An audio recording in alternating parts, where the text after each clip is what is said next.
কোনো নেমন্তন্ন বাড়ি যাবো আর মাটনের হাড়চি পাবো না, তা কি করে? জম্মু খাওয়া খেয়েছি। এটা ছিল আমার দাদার ছেলের অন্নপ্রাশন। এখানে গিয়ে কি কি করলাম সবটা তোমাদের সঙ্গে শেয়ার করবো। চলো ভিডিওটা প্রথম থেকে শুরু করা যাক। রেডি হয়ে চলে গেছিলাম গ্রিন অ্যাপেল হোটেল, তারপর লিফটে করে 4 তলায় চলে গেছিলাম। রাইস সেরিমনির ফাংশন ওখানেই হচ্ছে। এসে থেকে আমি শুধু ফুড স্টলই খুঁজে যাচ্ছি, কারণ আমি শুধু খাওয়ার জন্যই যাই। ফুচকা স্টল দেখা মাত্র ঝাঁপিয়ে পড়লাম ফুচকার ওপর। মন ভরে কয়েকটা ফুচকা খেয়ে নিলাম। আমার বোন আবার এদিকে ড্রাই চিলি চিকেন নিয়ে এসেছে, খেয়ে চলেছে। এসে দেখো আচ্ছা, লোকজন আমাদের রাক্ষস ভাবছে না তো, ভাবছে 10 বছর পরে একটা নিমন্ত্রণ বাড়ি পেয়েছি, খেতে তো হবে। চলো আর কিছু এখন একটা মকটেলস খেতে হবে, গলা ভিজাতে হবে। মকটেলস তো আমি খাবোই, তার আগে তোমরা বলো এই কুর্তিটা পরে আমাকে কেমন লাগছে। আমি একটা লাইম সোডা নিয়ে নিলাম। ওটা খেতে খেতে দেখছি পাশে গরম গরম ধোয়া ওড়ানো মোমো। কাকুকে বলতেই কাকু গরম গরম স্যুপের সঙ্গে একটা প্লেট মোমো দিয়ে দিই। গরম গরম ধোয়া ওড়ানো মোমো সেটা দেখে মনে হচ্ছে ভালো হবে। আর এখানে মেয়োনিজ, কেচাপ।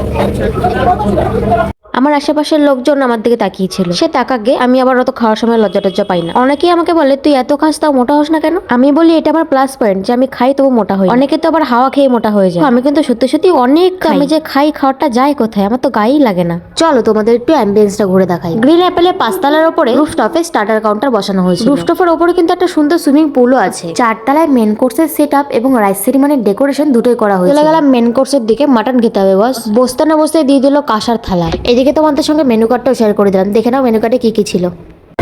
10 সময় নিয়ে যাবি? আচ্ছা, এই কাঁসার থালাগুলোকে খেয়ে তারপরে ফেলাই দেবে? না, বাড়ি নিয়ে যাবি? কাঁসার থালার উপরে দিয়ে দিল কলা পাতা, আর তার উপরে দিয়ে দিল চিকেন শ্যাটে আর স্যালাড। চিকেন শ্যাটেটা হাতে নিয়ে বসিয়ে দিলাম আমার দাঁত। চিকেন শ্যাটেটা গরম গরম ভালোই খেতে লাগছিল। এদিকে আবার প্লেটে ডাল মাখনি আর বেবি নান পড়ে গেছে। মুখে পড়ে দিলাম বাদশাহী পোলাও আর গন্ধরাজ কাতলা। যদিও বা কম্বিনেশনটা আমার অত একটা পছন্দের। বসে আবার মাথায় বাড়ি মারতে হচ্ছে কি আবার একটা আমাকে। আমার এতই দুরবস্থা যে মাথায় ফু দেওয়ার। সত্যি কথা বলতে মাটনটা জাস্ট দারুণ করেছিল। আমি বলতে পারছি না যে কোনটা দিয়ে কি খাবো। আর সব থেকে মাটনের আমার পছন্দের জিনিস হলো এই যে হাড়। হাড়ের মধ্যে যে জিনিসটা থাকে সেটা। জম্মু খাওয়া খেয়েছি। পেটটা দেখো, এক্সট্রা ভাবে পেট বুঝে যাচ্ছে। ভালো খেয়েছিস? আমি বিশাল খেয়েছি, একটু ধর। এক্সট্রা ভাবে আমার পেট বোঝা যাচ্ছে যে আমি কতটা পরিমাণে খেয়েছি। চলো গাইজ, খাওয়া দাওয়া শেষ, ঘোরাফেরা শেষ, এখন বাড়ি যাওয়া যাক। দেখো যাই বলো তাই বলো, খাবারগুলো কিন্তু দারুণ বানিয়েছে। আর ভালো খাবার দেখলে কার না খেতে ইচ্ছে করে। এতটা খেয়ে নিয়েছে যে এখন হাঁটতে কষ্ট হচ্ছে। সে যাই হোক, তোমরা কিন্তু তোমাদের কোনো স্পেশাল ওকেশনের জন্য অবশ্যই বুক করতে পারো গ্রিন অ্যাপেল। ভিডিওটা ভালো লাগলে একটা লাইক কমেন্ট শেয়ার করে দিও। টাটা।